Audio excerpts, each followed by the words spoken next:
Sejak November 2012, tepat ketika kepemimpinan Cina jatuh ke tangan Presiden Xi Jinping, upaya perlawanan terhadap kasus korupsi terus digencarkan secara nasional. Dan terbukti, sampai saat ini, Cina masih menempati predikat negara dengan tingkat korupsi paling rendah di dunia. Aturan seperti apakah yang telah dibuat oleh pemerintah Cina? Tidak tanggung-tanggung. Selain hukuman mati, penderitaan hidup juga bakal mereka terima nantinya. Lalu, bagaimana cara Cina menakut-nakuti para pejabatnya itu? Simaklah ulasan kami berikut ini. Taruhan nyawa bagi pelaku korupsi. Pernahkah kalian mendengar ini? Bahwasanya negara Cina dikenal dengan kekejamannya dalam menjatuhkan hukuman bagi para pelaku korupsi. Ternyata 3 aturan tersebut dianggap kadang tidak membuat jera para koruptor. Karena itu, hukuman mati sering dipertimbangkan. Meski tampak sangat tidak manusiawi dan melanggar HAM, terbukti bahwa cara tersebut ternyata benar-benar ampuh untuk membuat para koruptor merasa kapok. Pemerintah tidak pernah main-main dengan aturan yang telah dibuatnya. Buktinya, sampai saat ini sudah sangat banyak para koruptor yang mengalami eksekusi mengerikan ini, mulai dari hukuman tembak, eksekusi gantung, hingga cara suntik mati.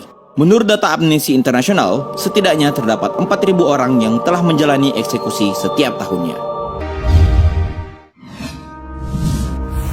Studi tour ke penjara. Studi tour selalu diidentikan dengan tempat yang menyenangkan. Tapi tahukah kalian, terdapat suatu tradisi studi tour yang cukup mengerikan dari negara tirai bambu ini, yaitu setiap calon pejabat bakal mendapatkan hadiah kunjungan sebelum mereka menjabat. Jika kalian membayangkan bahwa tujuan dari kunjungan ini adalah untuk bersenang-senang, sungguh kalian salah besar. Tak seperti di Indonesia yang melakukan kunjungan ke luar negeri atau ke tempat-tempat wisata, para calon pejabat di Cina justru harus melakukan safari ke penjara.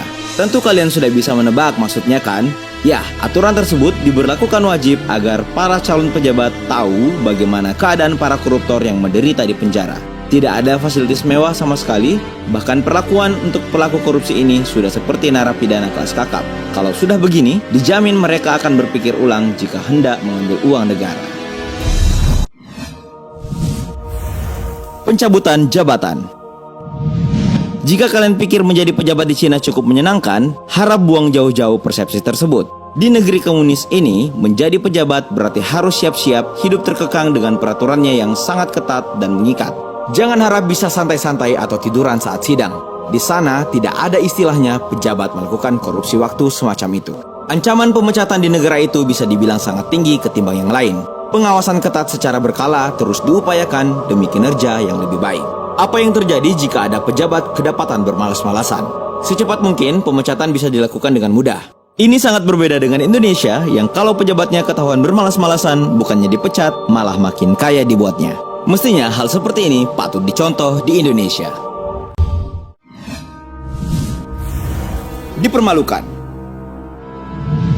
Salah satu cara Cina dalam menghadapi fenomena korupsi yang tidak kalah unik adalah melalui media game online. Siapa yang tidak dibuat malu jika para pejabat yang korup boleh dibunuh dengan senjata, ilmu hitam, atau disiksa melalui suatu permainan melalui layar gawai. Selain itu, nama-nama dan gambar pejabat negara yang korup dipajang dalam sebuah pameran untuk memperlihatkan kepada publik wajah dan integritas mereka. Nah, dengan hukuman seperti itu, bisa ditebak apa yang akan terjadi. Pelaku korupsi mengalami beban moral yang luar biasa, dan dampaknya, mereka yang diduga kuat terlibat korupsi lebih memilih untuk mengakhiri hidupnya melalui jalan bunuh diri. Tidak ada jaminan kaya bagi pejabat. Selain jam kerja para pejabat yang sangat disiplin, hal lain yang perlu diketahui bahwa terdapat suatu aturan yang dikeluarkan oleh pemerintah Cina. Aturan tersebut seolah mempertegas tentang kehidupan para pejabat yang tidak menjamin gaya hidup menyenangkan juga mewah. Apakah kalian pikir jadi pejabat di Cina itu enak? Jawabannya tidak sama sekali. Tidak ada fasilitas super mewah apalagi kelas 5. Yang ada hanya aturan wajib tentang para pejabat yang dilarang untuk melakoni gaya hidup mewah. Tahukah kalian, para pejabat hanya memperoleh upacara pemakaman yang sederhana. Bahkan, pengadaan anggaran juga fasilitas serba dibatasi. Uniknya lagi, para pejabat sangat dilarang untuk bermain golf. Ini karena olahraga bola kecil tersebut selalu diidentikan dengan gaya hidup hedon. Dengan begini, bagaimana mungkin pejabat kita akan memiliki kesempatan untuk melakukan korupsi?